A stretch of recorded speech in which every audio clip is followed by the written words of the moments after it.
மனிதகுல வரலாற்றுல மிக முக்கியமான ஆவிக்குரிய நிகழ்வுகளை ஒன்றாக கொண்டு வரும் உலகில் ஒரே இடம் இதுவே. பைபிளில் குறிப்பிடப்படும் சீயோன் மலை பண்டைய எருசலேமின் பரந்த பகுதியை உள்ளடக்கியது. இதில் மோரியா மலையும் அடங்கும். இம்மலையானது விசுவாச வரலாற்றிலேயே மிகச்சிறந்த நம்பிக்கை மற்றும் கீழ்ப்படிதலின் செயல்களில் ஒன்றுக்கு சான்றாக திகழ்ந்த இடமாகும். ஆபிரகாம் தன் ஒரே மகனை பலியா அர்ப்பணித்தார். ஆபிரகாம் இதோ அடியேன் இருக்க. சீயோன் மலையில தான் புதிதாக கட்டப்பட்ட ஆலயத்தை தேவனின் பிரசன்னம் நிரப்பியது. புதிதாக பிறந்த தேவகுமாரன் அறிமுகப்படுத்தப்படுவதை சீயோன் மலை கண்டது. அவரது ஊழியம் தொடங்கிய தருணத்தையும் அவர் வாயிலிருந்து வந்த வார்த்தைகளையும் அவர் செய்த அதிசயங்களையும் சீயோன் மலை கேட்டும் கண்டும் இருக்கிறது.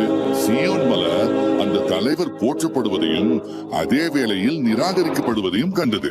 அவர் சிலுவையில தம்மை ஒப்பு கொடுத்த போது அது சீயோன் மலையில் நிகழ்ந்தது. அப்போது திரை கிழிந்து தேவனுடைய சமூகத்திற்குள் செல்வதற்கான வழி திறக்கப்பட்டது. எருசலேம்ல பரிசுத்த ஆவியின் ஊற்றப்படுதலையும் அங்கிருந்து அந்த வார்த்தை உலகெங்கும் பரவுவதையும் சீயோன் மலை கண்டது. வேதாகமோ ரட்சிப்பை சீயோன் மலைக்கும் ஆவிக்குரிய எருசலேமுக்கு ஒப்பிடுவது தற்செயலான ஒன்றல்ல. ஆதியாகமம் முதல் வெளிப்படுத்தின விசேஷம் வரை ரட்சிப்பின் வரலாறு சீயோன் மலையின் வழியாக செல்கிறது. ஆபிரகாம், ராஜ்யம், உடன்படிக்கை பெட்டி, பலிபீடம், மேசியா, ஒப்புரவாக்குதல், ஆவியின் ஊற்றப்படுதல் இவை அனைத்தும் நம் ஒவ்வொருவரையும் வந்தடைகின்றன. இந்த கதை இன்னும் முடிவடையவில்லை. இறுதி காலத்துல ஆண்டவர் இயேசு ஆட்சி செய்யவிருக்கும் இடமாக இந்த மலை தயார் செய்யப்பட்டு வருகிறது. அதனாலதான் சீயோன் மலைக்கு வருகிற எவரும் தேவனுடைய சிங்காசனத்தையே அணுகுகிறார்கள். சீயோன் மலையின் தேவனிடத்தில் திரும்புபவர் அவர் ஆயத்தம் செய்துள்ள மிகச் சிறந்தவற்றையே, அதாவது பரிசுத்த ஆவியையும் ரட்சிப்பையும் இவ்விடத்துல கண்டடைகிறார்.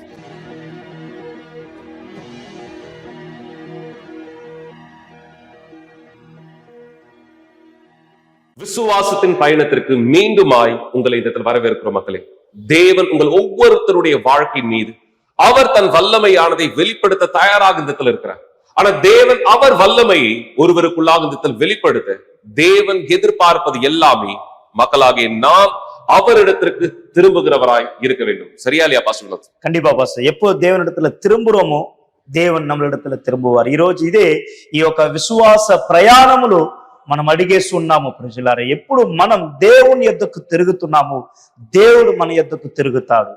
இந்த நாட்கள் தொடர்ந்து ஆலயத்தில் நாம் இந்த இடத்துல பேசிக் கொண்டிருக்கிற பிரகாரம் நீங்க நிச்சயமாக யோவேல் புஸ்தகத்தை இந்த இடத்துல படித்து தியானிக்க தொடங்கி இருப்பீங்க.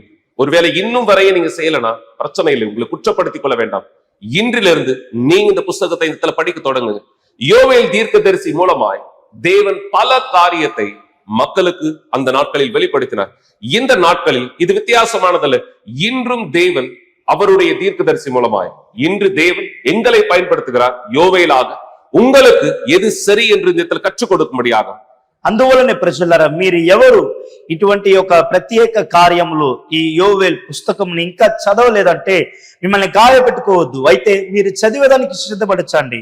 ఎప్పుడు మీరు చదువుతున్నారు, దేవుడు మమ్మల్ని యాజకులుగా ఒక యోవేలుగా నిలబెట్టి మీతో మాట్లాడేటట్టుగా చేస్తున్నాడు. ఈ రోజు நிச்சயமாக யோவேல் தீர்க்கதரிசி பேசும்பொழுது மக்கள் மூப்பர்களிடத்துல பேசினார், வயதானவர்களிடத்துல, இளைஞர்களிடத்துல, மக்கள் எல்லோரும் இந்த இடத்துல யார் தேவனுடைய வழிகளை இந்த இடத்துல பின்பற்றாதவர்களா இருக்கிறார்களோ, ஏன் அந்த கடினமான சூழ்நிலைகள் அவர்களது தேசத்தின் மீது அவர்களுடைய வாழ்க்கை மீது நடக்கிறதா இந்த இடத்துல இருக்கிறதோ எல்லாவற்றை இந்த இடத்துல தெளிவுபடுத்த முடியாது நேரடியா இந்த இடத்துல பேசினார்.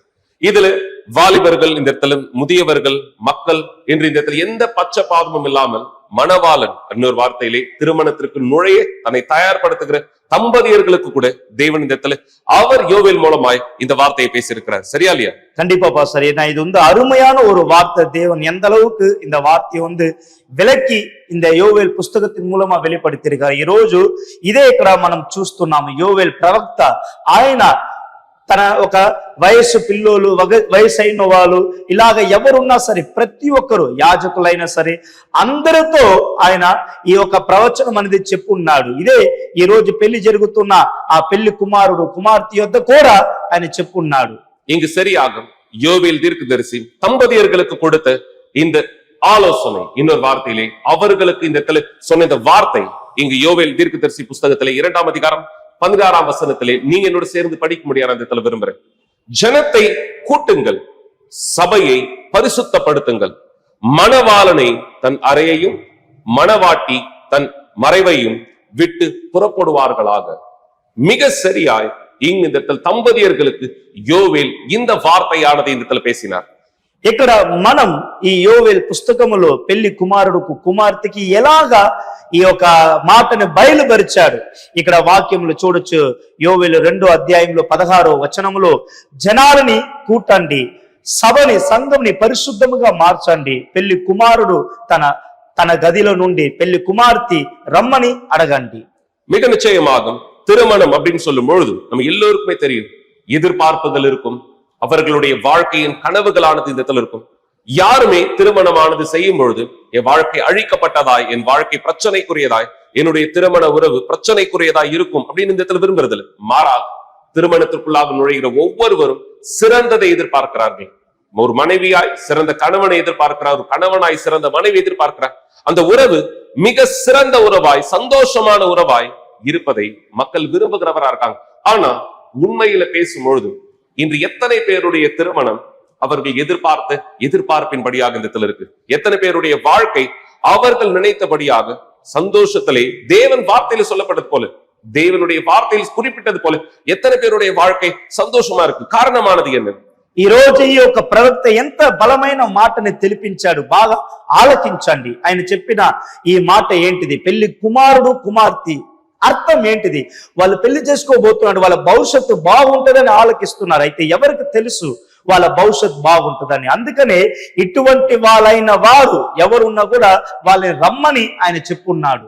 மிக நிச்சயமாகும் நாம் சொன்ன பிரகாரம் திருமணத்துக்குள்ள நுழைகிற எல்லோருமே, ஒருவேளை நீங்க திருமணமானவரா இருக்கலாம், நீங்க இப்படியாக சொல்லலாம், என்னுடைய திருமணத்தில் ஒவ்வொரு நாளும் பிரச்சனையை நான் சந்திக்கிறேன், என்னுடைய திருமண வாழ்க்கை பிரச்சனைக்குரியதாக இருக்கு. ஏன் என்னுடைய திருமணம் பிரச்சனைக்குரியதா இருக்கு? ஏன் என்னுடைய கணவர் பிரச்சனைக்குரியவரா இருக்கார்? ஏன் என்னுடைய மனைவி பிரச்சனைக்குரியவரா இருக்கார்? எனக்கு இன்னும் புரியல. நீங்க இந்த சாட்சியை பார்க்க முடியாத விதத்தில் விரும்புறேன். ஏன்னா இந்த சாட்சி மிக தெளிவான விளக்கத்தை காண்பிக்கும். நீங்கள் சந்திக்கிற பிரச்சனை ஏன் என்பதை குறித்து கற்றுக்கொள்ளும்படியாக இந்த சாட்சியை பாருங்கள், பிற்பாடு இணைந்து பேசலாம். ఒకవేళ మీరు ఎవరు పెళ్లి అయిన వారుగా ఉన్నారు, ఇదో పెళ్లి చేసుకోబోతున్నారు, ఒకవేళ మీరు ఆలకించొచ్చు, నా జీవితం పెళ్లి జీవితం ఎందుకు ఇలా ఉంది, నేను ఇలా ఎదురు చూడట్లేదే, నాకు మంచి జీవితం నేను పొందుకుంటానని అనుకున్నాను. అయితే ఈ రోజు కాలంలో ఎన్ని ప్రత్యేక జనాలు పెళ్లి చేసుకుంటున్నారు, తన జీవితం ఒక బలవీనములు, వాళ్ళు బలవీనంగా మారుతున్నారు, విడిపోతున్నారు. ఎందుకు? కాబట్టి ఈ రోజు ఈ సాక్ష్యాన్ని చూడండి. தலைநகர் தெரசினாவிலிருந்து 160 கிலோமீட்டர் தொலைவில் உள்ள காஸ்டல்லோ டோபியாயி இந்த சிறிய நகரத்தின் 19,000 மக்களிடையே தனது திறமைகளுக்கு பெயர் பெற்ற ஒரு மனிதர் வசிக்கிறார். நான் ஒரு பொய்யனாக இருந்தேன். ஒரு முறை எனக்கு ஒரே நேரத்துல 5 காதலிகள் இருந்தார்கள். நான் ஒருவரை அழைத்து, நான் இன்று உன்னுடன் வெளியே வர முடியாது, ஏனென்றால் இன்னொரு இடத்தில் நான் பொருட்கள் வாங்க செல்ல வேண்டி இருக்கிறது, அல்லது உடல்நிலை சரியல்லாததால் இன்று என்னால் வெளியே வர முடியாதுன்னு சொல்லுவேன். பிறகு இன்னொருவரிடமிருந்து எனக்கு அழைப்பு வரும். அப்போது அவர், தடுமாறாதே, ஏனென்றால் நீ தடுமாறினால் இன்னொருத்தி உன்னுடன் இருக்கிறார் என்று அர்த்தம் என்று சொல்வார். எனக்கு சந்தேகம் இருந்த தருணங்கள் உண்டு. ஆனாலும் என் வேலையை நான் மிகவும் மதித்தேன். அச்சந்தேகம் இருந்த போதிலும் கூட சந்தேகம் நான் அதை விட்டுவிட்டேன். நான் அதை கண்டறிய முயற்சிக்கவில்லை. ஆரம்பத்தில் நாங்கள் நன்றாக செயல்பட்டோம், வெற்றிகரமாக இருந்தோம். நாங்கள் சாதனைகள் நிறைந்த வாழ்க்கையை வாழ்ந்து வந்தோம். விலை உயர்ந்த கார்களை வாங்கினோம். அதே வேளையில் நான் கடைகளை நிர்வகிப்பதில் மிகுந்த கவனம் செலுத்தி கடுமையா உழைத்து வந்தேன். வீட்டை கவனித்துக் கொள்ள ஒரு பணிப்பெண், குழந்தைகளை கவனித்துக் கொள்ள ஒரு பணிப்பெண், குழந்தைகளுக்காக எல்லாவற்றையும் செய்ய ஒரு பணிப்பெண், மற்றும் குழந்தைகள் அவர்களோடு கூட இருந்தனர். அவர் நான் வெளியே போகிறேன் என்று சொல்லும் அளவுக்கு ஒரு விதமான கைவிடப்பட்ட நிலை. எங்கே போகிறீர்கள்? நல்ல உடை, நறுமணம் கமழும் தோற்றம். ஆனா இப்படி எங்க கிளம்பிட்டீங்க என்று கேட்டால், இல்ல கணக்காளரை பார்க்க போறேன் அல்லது வங்கிக்கு போறேன் என்று சொல்வது. நறுமணத்துடனும் நேர்த்தியான உடையுடனும் இருப்பது. உண்மையில நான் மிகச் சிறப்பாக செயல்படுவதாகவே நினைத்திருந்தேன். நான் ஒரு வசீகரமான ஆணாக திகழ்ந்தேன். அவர்களுக்கு தேவை என் பணம்தான் என்று நான் ஒருபோதும் நினைத்து கூட பார்க்கவில்லை. எப்படியாயினும் பார், என்னிடம் பணம் இருக்கிறது, ஆடம்பரமான கார் இருக்கிறது, நகரம் எங்கும் அதை ஓட்டிச் செல்கிறேன், அந்த சிறந்த கார் என்னுடையதுதான் என்று எனக்குள்ளேயே நினைத்து கொண்டு நான் ஏதோ பெரிய ஆள்னு எண்ணிக்கொண்டேன். அதனால் அவர்களுக்கு என் பணம் வேண்டாம் என்று நான் நினைப்பதுண்டு. ஆரம்பத்தில் அவர்கள், இல்லை, எனக்கு உன் பணம் முக்கியமல்ல, நீதான் எனக்கு வேண்டும் என்று சொல்வார்கள். ஆனா பிற்காலத்துல அவர்களுடைய பிறந்த நாள் என்று, எனக்கு நீ எதுவும் தரப்போவதில்லையா என்று கேட்பார்கள். கொண்டாட்டமில்ல ஈடுபடும் பெண்கள், கணவருடன் வாழும் திருமணமான பெண்கள், அழகான பெண்கள், நேர்த்தியாக ஆடை அணிந்தவர்கள் மற்றும் உடற்பயிற்சி கூடத்திற்கு சென்று உடற்பயிற்சி செய்யும் பெண்கள். ஆனால் அவர்கள் ஒவ்வொருவருக்கும் திருமணமாகி இருந்தது. ஒவ்வொருவருக்கும் தனித்தனி கணவர் இருந்தனர். தாங்கள் எப்போது எங்கே சந்திக்கப் போகிறோம் என்பதை குறிப்பிடும் ஒரு சிறு குறிப்புடன் அவர்கள் வருவார்கள். அங்கே நாங்கள் இருவரும் இணைந்து பணியாற்றி கொண்டிருந்த போது அவர்கள் அதை எடுத்து அவர் கையில் கொடுப்பார்கள் என்பதை என்னால் உணர முடியவில்லை. ஆனால் பயம் காரணமாக நான் அதை உற்று பார்க்கவோ அல்லது அது பற்றி கேட்கவோ அவரிடம் செல்லவில்லை. எனக்கு பயமாக இருந்தது. நான் பலவாறு கற்பனை செய்து பார்த்தேன். ஒருவேளை அவர் அதை ஒப்புக்கொண்டால் என்ன செய்வது? அவருக்கு வேறொரு பெண் இருக்கிறார் என்று சொன்னால் அப்போது என் கதி என்னவாகும்? வெளியே நான் செய்தவ, எனக்கு கிடைத்த ஆடம்பரங்கள், நான் செய்த தவறான செயல்கள், காதலிகளுடன் கழித்த அந்த இரவுகள் என அனைத்தும் எனக்கு எதிராகவே திரும்பின. ஏனெனில் அவை என் வாழ்வின் அடித்தளத்தையே பாதித்தன. நான் வாங்கியிருந்த காரின் தவணை தொகையை செலுத்துவதில் தவறத் தொடங்கின. எனது ஊழியர்களுக்கு சம்பளம் வழங்குவதில் தாமதம் ஏற்படுவது போன்ற எனக்கு இதற்கு முன் ஒருபோதும் நேராத விஷயங்கள். நான் நல்லது என்று நினைத்தது மோசமாக மாறத் தொடங்கியது. ஏனெனில் அதன் பிறகு என்னால் என் தொழிலை கவனிப்பதிலோ அல்லது என் காதலிகளை கவனித்துக் கொள்வதிலோ கவனம் செலுத்த முடியவில்லை. நிலைமையை சரி செய்யலாம் என்று நினைத்து நாங்கள் கடன்களை வாங்க தொடங்கினோம். ஆனால் உண்மையில் அது நிலைமையை இன்னும் மோசமாக்கியது. அதன் பிறகு கடைகள் தொடர்பான சூழலை கூட எங்கால கட்டுப்படுத்த முடியாத நிலை ஏற்பட்டு அந்த கடைகளை இழக்கும் சூழல் உருவானது. நாங்கள் ஒன்றை விற்க தொடங்கினோம், பிறகு இன்னொன்றை, பின்னர் அந்த ட்ரக்கை விற்க ஆரம்பிச்சோம், அதன் பின் ஒரு காரை, பிறகு இன்னொன்றை. ஒரு கார் நிற்பதை பார்க்கும் போதெல்லாம் இதோ 8 லட்சத்துக்கும் அதிகமான தொகையை வசூலிக்க இன்னொருவர் வருகிறார் என்று நான் நினைப்பேன். அதை நான் எப்படி செலுத்த போகிறேன்? அதன் பிறகு படுக்கையிலேயே முடங்கி போகும் நிலைக்கு தள்ளப்பட்டேன். மிகுந்த விரக்தியிலும் கண்ணீரிலும் மூழ்கி வேலைக்கு செல்ல முடியாத சூழல்ல மருத்துவரை நாடினேன். அப்போது திடீரென பலவிதமான நோய்கள் இருப்பது தெரிய வந்தது.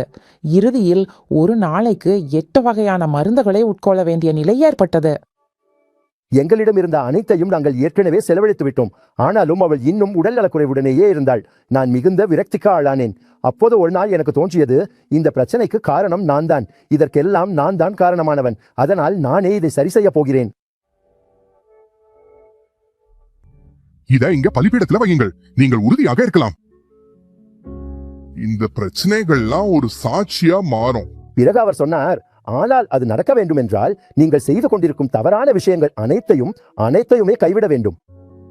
மேலும் அவர், நீங்கள் அப்படி செய்ய தயாராக இல்லை என்றால் பியாவுவில் இருக்கிறவர்களே நான் உங்களிடத்திலே பேசவில்லை.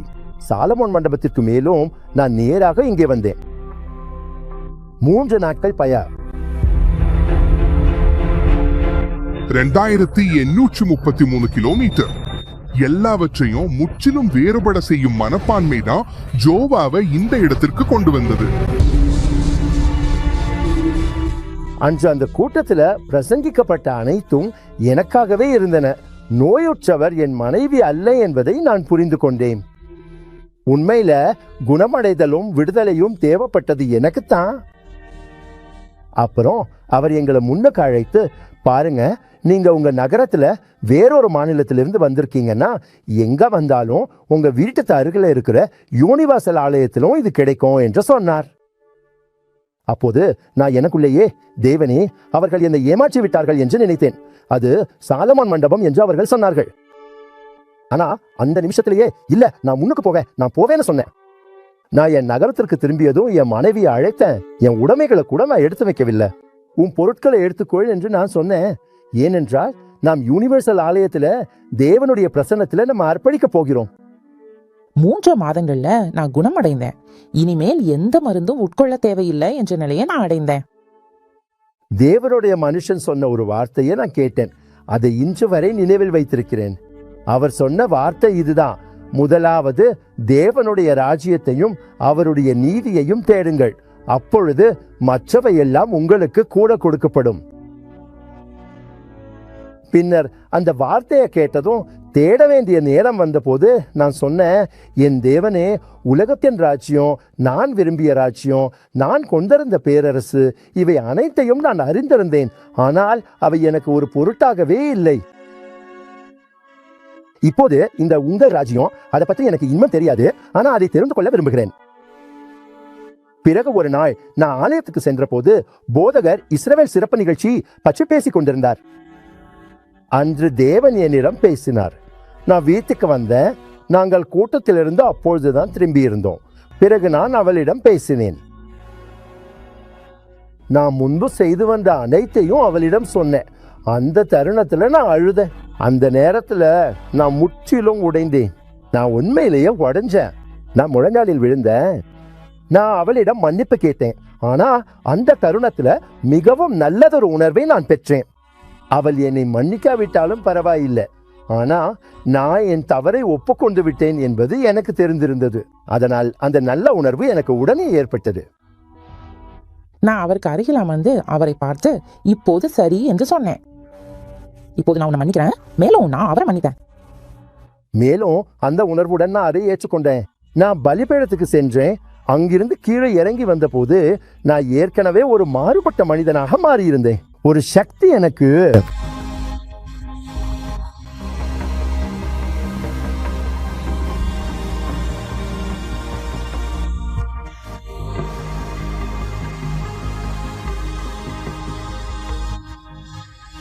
மகனே, நான் உன்னோட இருக்கேன். நான் இங்க இருக்கேன். நான் உன்னுடன் இருக்கிறேன். இதுதான் அவர் என்னிடம் சொன்ன வார்த்தை. நானும் என் மனைவியும் ஏற்கனவே பரிசுத்த ஆவியை பெற்றிருந்தோம். அப்போது நான் அவளிடம், நாம் சாம்பாலோவிற்கு செல்வோம் என்று சொன்னேன். நம் வாழ்க்கையை அங்கே தொடங்குவோம். இங்கு எல்லாம் முடிந்து விட்டதால் சாம்பாலோவில் நம் வாழ்க்கையை தொடங்குவோம். பிறகு நாங்கள் சாம்பாலோவை அடைந்த போது தேடத் தொடங்கினோம். நானும் அவளும் எங்கள் அன்பின் வாழ்க்கைக்கு தேடத் தொடங்கினோம். அன்பின் சிகிச்சை கூட்டத்துல நாங்க ஒரு விஷயத்தை கற்றுக்கொண்டோம். முன்பு எங்களிடம் மனம் விட்டு பேசும் உரையாடல் முறை இல்லாததா, அந்த சிகிச்சையில் நாங்கள் முதலில் கற்றுக்கொண்டது எல்லாவற்றிலும் ஒருமித்த உடன்பாட்டுடன் இருப்பதே ஆகும். 30 ஆண்டுகளுக்கு பிறகு ஒரு மனைவியாக, அதிலும் ஒரு சிறந்த மனைவியாக இருப்பது எப்படி என்று நான் கற்றுக்கொண்டேன். அன்பின் உணர்வு என்னுள் புகுந்தது. என் மனைவிய நான் வேறொரு கோணத்துல பார்க்க தொடங்கினேன். ஆரம்பத்தில் இருந்ததை விடவும் அதிகமாக நான் அவள் மீது காதல் கொண்டேன். சொல்ல போனா இன்றும் கூட நான் காதலில் மூழ்கி இருக்கும் ஒரு மனிதனாகவே இருக்கிறேன். இன்றும் கூட நாம் தேனிலவில் இருப்பது போலவே வாழ்ந்து கொண்டிருக்கிறோம் இல்லையா? என் அன்பே, நான் உண்மையான காதலை கண்டு கொண்டேன். தேவனால் அன்பின் ஆவிய மாற்றி அமைக்க முடிஞ்சது. அவர் இந்த மனுஷனை முழுமையா மாற்றி இருக்கிறார். தோல்வியடைந்து திவானான அந்த தொழிலுக்கு பிறகு இப்போதே எங்களிடம் 2 கடைகள் உள்ளன. பலரும் கடினமான காலம் என்று பேசும் அந்த சூழல் எப்படி இருக்கும் என்பது எனக்கும் என் மனைவிக்கும் தெரியாது. ஏனெனில் நாங்கள் கடையை மூட வேண்டிய நிலை எங்களுக்கு ஏற்படவில்லை. எனக்குள்ளிருந்து நான் என்ற உணர்வை முழுமையாக அகற்றியதே அந்த ரகசியம். அப்போதுதான் சமாதானம் வந்தது. ஏனென்றால் பணத்தை விட மன அமைதி தான் சிறந்தது என்பதை அந்த தருணத்துல நான் புரிஞ்சு கொண்டேன். மன அமைதி இல்லை என்றால் பணம் வைத்திருப்பதில் என்ன பயன்? அன்பின் சிகிச்சையின் கூட்டத்துல கலந்து கொண்டு சரியாக எப்படி செய்யணுமோ அப்படியே செய்த பிறகுதான் இந்த சமாதானத்தை நான் பெற்றேன். மிக நிச்சயமாகும். நீங்க பார்த்த பிரகாரம் இந்த நபர்களுடைய திருமணம், ஏன் நீங்க யார் பார்த்துட்டு இருக்கீங்களோ உங்களுடைய திருமணம், மக்கள் பலருடைய திருமணம் பிரச்சனைக்குரியதா இருப்பதற்கான காரணம் அந்த கணவனோ அந்த மனைவியோ இல்லை. என்னுடைய கணவர் சரியானவர்கள், என்னுடைய மனைவி சரியானவர்கள். நீங்க திருமணத்துக்குள்ளாக நுழையும் பொழுது முதலாவது உறுதிப்படுத்திக் கொள்ளுங்கள், நீங்கள் தேவனை திருமணம் செய்தவரா இந்த இடத்தில் இருக்கிறீர்களா? இந்த நபர்களுடைய சூழ்நிலையை நாம் இந்த இடத்துல தெளிவாக பார்க்கும் பொழுது இவர்கள் திருமணமானவர்கள், ஆனா இவர்கள் தேவனோடு திருமணத்தில் இணையாதவராய் இருந்தார்கள். பிரச்சனை இதுதான் காரணம். பலருடைய திருமணம் அழிக்கப்பட்டதா இருப்பதற்கான காரணம் இதுதான். தேவனோடு திருமணம் அப்படின்றது என்ன? தேவனிடத்திலே நம் முழு இருதயத்தை, முழு வாழ்க்கையை, நம்முடைய 100% முழுமையை கொடுத்து அவரோடு இந்த உடன்படிக்கையில் இருக்கும்பொழுது பரிசுத்தாவியானவராய், அவருடைய ஆவியில் நிரப்பப்பட்டவராய், தேவனுடைய விருப்பத்தை செய்கிறவராய் நம்முடைய வாழ்க்கையை நாம் வாழும் பொழுது தேவன் நம் வாழ்க்கையினுடைய ஒவ்வொரு காரியங்களில் அவருடைய సిరందதை తరుగరవరాయి இருக்கிறார். ఇక్కడ జరిగిన ప్రత్యేక విషయం ఏంటిది? వాళ్ళు పెళ్లి చేసుకోబోతున్నారు. ఖచ్చితంగా వాళ్ళకి పెళ్లి జరుగుతుంది. అయితే ఇక్కడ మనం చూడాల్సిన విషయం ఏంటి? దేవునితో మొదటిగా వాళ్ళు పెళ్లి చేసుకుంటే వాళ్ళ భవిష్యత్తు బాగుంటది. ఇదే ఈ రోజు ఈ ప్రవక్త తెలిపిస్తున్నారు. ఎన్ని జనాలు మొదటిగా దేవుని యొద్దకు తిరగడం లేదు, దేవుని యొద్దకు రావడం లేదు. ఎప్పుడు వాళ్ళు దేవుని యొద్దకు తిరుగుతున్నారు, వాళ్ళ పెళ్లి జీవితాలు మారుతాయి, ఇదో వాళ్ళ కష్టాలు మారుతాయి. ఈ రోజు ఈ సాక్ష్యంలో మీరు చూసిన ప్రకారంగా ఇదే మీకు జరుగుతాయి. இந்த நபர் இந்த இடத்துல எப்படியாக இந்த இடத்துல இருந்தார்? கணவர் மனைவியை ஏமாற்றினார், மனைவி கணவன் ஏமாற்றுதலை தெரிந்தும் பேச பயந்தவரா. இப்படியாக பலருடைய திருமண வாழ்க்கையானது இருக்கு. இங்கு யோவேல் தீர்க்கதரிசி ஏன் இங்க இந்த இடத்துல மணவாளன் மணவாட்டியின் இடத்துல இப்படியாக இந்த இடத்துல பேசினார்? மீண்டும் இந்த வசனத்தை பாருங்க. ஜனத்தை கூட்டுங்கள், சபையை பரிசுத்தப்படுத்துங்கள், மணவாளன் தன் அறையையும் மணவாட்டி தன் மறைவையும் விட்டு புறப்படுவார்களாக. ஏன்? ஏன்னா அவர்கள் இந்த இடத்துல எந்த எதிர்காலத்தின் சிறந்ததை நோக்கி போயிட்டு இருக்காங்களோ அது சிறந்த எதிர்காலமா இல்லாத பொழுது தேவன் அதை எப்படி வழி நடத்த முடியும்? எனவேதான் உங்களுடைய உறவை சரி செய்யுங்க. இந்த விசுவாசத்தின் சிறப்பு நிகழ்ச்சி நாம் இந்த விசுவாசத்தில் இணைந்தவராக இருக்கிறோம். தேவனோடு உங்களுடைய வழியை இணைத்துக் கொள்ள நேற்று தினம் நாம பேசின பிரகாரமாய் மனம் திரும்புங்கள். நீங்கள் பரிசுத்தாவியினுடைய அபிஷேகத்தை பெற்றுக் கொள்ள முடியும். மேலும் தேவனுடைய ரட்சிப்பு உங்களுடையதா இருக்கும். எனவேதான் இந்த விசுவாசத்தில் சியோன் பர்வதத்தை நோக்கி நாம் நம்முடைய பயணத்தை இந்த செய்கிறோம். நீங்க யார் இந்த இடத்துல உங்களுடைய வாழ்க்கையை தேவனுக்கு அர்ப்பணிக்க, உங்களுடைய முழுமையை அர்ப்பணிக்க தயாரா இருக்கிறீர்களோ உங்களுடைய வழியை தயார்படுத்துங்கள் மக்களே. దేవునోడు నమ్ வாழ்க்கையை இணைத்துக் கொள்ளும்படியாக. అందువల్ల ప్రజలారా మిమ్మల్ని మీరు సిద్ధపరచుకోండి. ఎందుకంటే దేవుడు మిమ్మల్ని ఎన్నుకున్నాడు. ఎలా ఈ పెళ్ళైన వాళ్ళని దేవుడు ఎన్నుకుని సాక్ష్యంగా మార్చాడు, అదేలాగా మిమ్మల్ని ఎన్నుకుంటాడు. వాళ్ళ జీవితం ఎలా ఉనింది? ఆయన తన భార్యకు మోసం చేసేవాడుగా, భార్య అది అడగలేని ఒక భయం పొందిన ఒక వ్యక్తిగా ఉనింది. అడిగితే గొడవలు అవుతాయని ఇటువంటి ఒక కుటుంబంని, పెళ్లి జీవితంని దేవుడు సరి చేశాడు. ఎవరికి తెలుసు, ఒకవేళ మీ ఇంట్లో ఇలాంటి ఒక పరిస్థితితో మీరు ఉన్నారా, దేవుని యొద్దకు మొరపెట్టండి, దేవుని యొద్దకు తిరగండి. అప్పుడు దేవుడు మీ జీవితంని కాపాడుతాడు. అందుకనే ఈ యొక్క సియోన్, ఈ పర్వతం మీదగా మనం అన్నిటిని మొరబెడుతున్నాం, దేవుని దగ్గర తిరుగుతున్నాం. కాబట్టి ఈ విశ్వాసములో తిరగండి దేవుని యొద్దకు. எனவே இந்த நேரம் தேவனுடைய வார்த்தையில் சொன்னது போல நாம் பீடத்திற்கும் இந்த சபையினுடைய மத்தியக்கும் நடுவே இந்த ஒன்றிணைந்தவராய் தேவனை நோக்கி இந்த கூக்குரல் செய்ய போகிறோம். உங்களுடைய வாழ்க்கையில் எந்த சூழ்நிலையை நீங்க கடந்து போறீங்க, முன் எப்பொழுதும் இல்லாத ஒரு சூழ்நிலை உங்களுடைய வாழ்க்கையில் நீங்க கடந்து போகிற ஒருவரா இருக்கீங்க, உங்க வழிகளை சரி செய்யுங்க. தேவனிடத்திலே உங்க முழு வாழ்க்கையை அர்ப்பணிப்பதன் மூலமாய். எனவே இந்த நேரம் விசுவாசத்தில் எங்களோடு ஒன்றிணைங்கள். நாம் தேவனுடைய பீடத்தின் முன்பாக நம்முடைய விசுவாசத்தின் கூக்குரலை தேவனை நோக்கி செய்யும்படியாக ஜெபத்தில் எங்களோடு இணைய. కాబట్టి ఎవరు మారు మనస్సు పొందుకొని దేవుని దగ్గర తిరుగుతున్నారు, అందుకనే సంఘంలో మేము మందిరంలో దేవుని పీఠకు ముందుగా ఇక్కడ మేము మోకరించి మీతో మొరబెట్టబోతున్నాం, దేవుని యొద్దకు తిరుగుతున్నాము. కాబట్టి మీరు ఎవరు ఇది చెయ్యాలనుకుంటున్నారు, విశేషముగా మీరు ఈ ప్రార్థనలో ఇప్పుడు మీరు పాల్గొవచ్చు, మీరు చెయ్యొచ్చు. இதோ இந்த மக்கள் இந்த இடத்தில் இங்கு உங்களுடைய வார்த்தையினால் தன்னுடைய வழிகளை சரி செய்து கொள்ள தன்னுடைய தீர்மானத்தை எடுப்பார்களானால், யார் ஒருவர் உண்மை விட்டு விலகினவராய் இந்த இடத்தில் இருந்தாரோ, யார் உடைய வழிகளை இந்த இடத்தில் கவனம் செலுத்தாதவராய் இருந்தார்களோ, இந்த ஆண்டவராக இயேசுவே யோவேல் தீர்க்கதரிசி மூலமாய் நீர் இந்த இடத்தில் பேசின பல காரியங்கள் இங்கு இந்த இடத்தில் குறிப்பா இந்த நாட்கள் தம்பதியர்களுக்கும் கூட அவர் இந்த வார்த்தையானது இந்த இடத்தில் கொடுத்தார். இந்த ஆண்டவராக இயேசுவே பல மக்கள் தங்களுடைய வாழ்க்கையின் கடினங்களை குறித்து, பிரச்சனைகளை குறித்து முணுமுணுக்கிறவராய் இருக்கிறார்கள். ஆனால் இந்த ஆண்டவராக இயேசுவே நீர் அவர்களது வாழ்க்கை இந்த இடத்தில் மறந்ததுனாலோ அல்லது நீர் அவர்களது வாழ்க்கையை மாற்ற விரும்பாதனால அல்ல, மக்கள் இந்த இடத்தில் தேவனை எது சரியானதாய் தொடங்கப்பட வேண்டியதாய் இருந்ததோ அவர்கள் அதை செய்யாத காரணத்தினாலே. எனவே நான் தேவனை ஆண்டவராக இயேசுவே இங்கு இந்த இடத்தில் இவர்கள் ஒவ்வொருவருக்கான வாய்ப்பை இந்த இடத்தில் கொடுத்திருக்கிறேன். இந்த நேரம் யாரெல்லாம் எங்களுடைய இடத்தில் இணைந்தவராய் இருக்கிறார்களோ, யாரெல்லாம் எங்களுடைய முன்பாடு இணைய சொல்கிறவராய் இருக்கிறார்களோ, ஒவ்வொருத்தருடைய வாழ்க்கையின் நிலையை நீர் பார்க்கிறவராய் இடத்தில் இருக்கிறேன். என் தேவனை ஆண்டவராக இயேசு அவர்களுடைய திருமணங்களும் கூட என் தேவனை ஆண்டவராக இயேசுவை ஒரு மனுஷன் ஒரு மனுஷி தன்னுடைய திருமண வாழ்க்கைக்குள் நுழைந்து அவர்கள் எதிர்பார்க்கிற பதில்கள் இந்த அடைய இந்த விரும்புகிறார்கள். சந்தோஷத்தை அடைய, சமாதானத்தை அடைய, பதில்கள் இந்த உம்முடைய நாமத்தை மகிமைப்படுத்த. ஆனால் என் தேவனை ஒருவருடைய உறவு முதலாவது உம்மோடு சரியானதா இல்லாத பட்சத்தில், ஒருவருடைய வாழ்க்கை உம்மோடு சரியானதா இல்லாத பட்சத்தில் அவர்கள் எப்படியாக எங்கள் தேவனை எங்கள் ஆண்டவராக இயேசுவை தான் விரும்புகிற ஆசீர்வாதமான வாழ்க்கை இந்த பார்க்க முடியும். அவர்கள் எப்படியாய் கூடிய வாக்குத்தத்தத்தின் நிறைவேற்றுதலை இந்த பார்க்க முடியும். எனவே நான் தேவனை ஆண்டவராக இயேசுவை நீ சொன்ன வார்த்தையை நினைவு கூறுகிறவராய் உம்மை நோக்கி நாங்கள் இந்த கேட்கிறோம். நீ சொல்லி என்னிடத்திற்கு திரும்புங்கள், அப்போது நான் உங்களிடத்திற்கு திரும்புகிறேன்.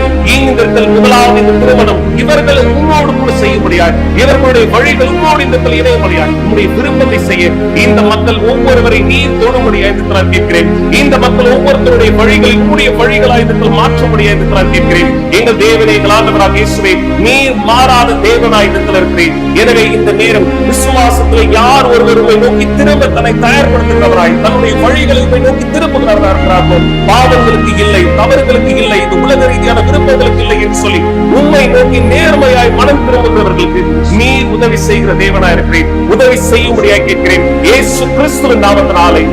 అవును ప్రభు, ఇదో ఈ రోజు మేము ఈ విశ్వాసంతో నీ యొక్క పీఠ ముందుగా మేము ఉన్నాము తండ్రి.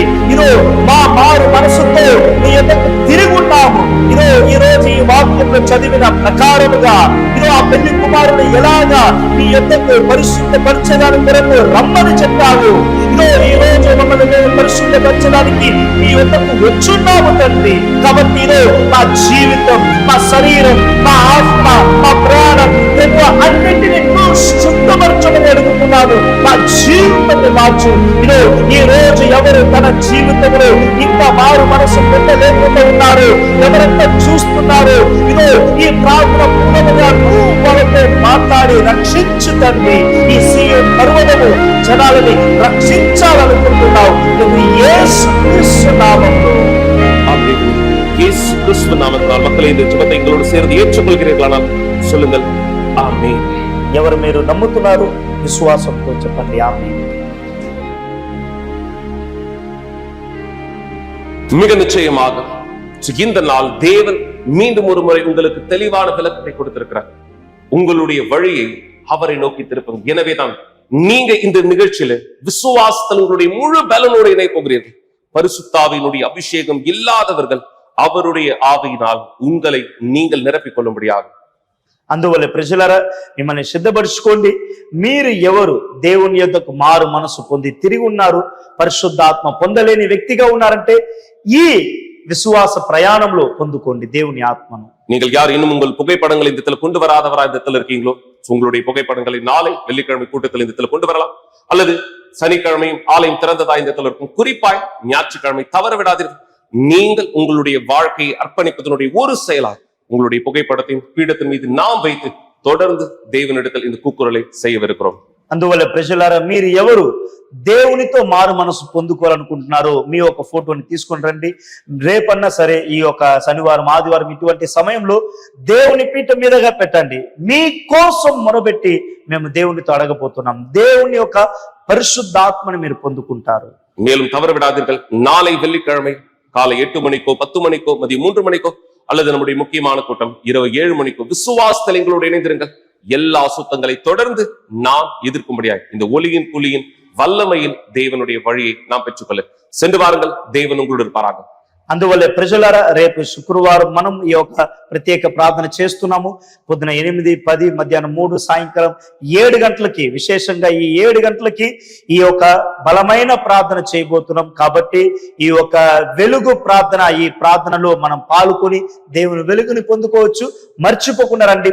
దేవుడు మిమ్మల్ని ఆశీర్వదిస్తాడు.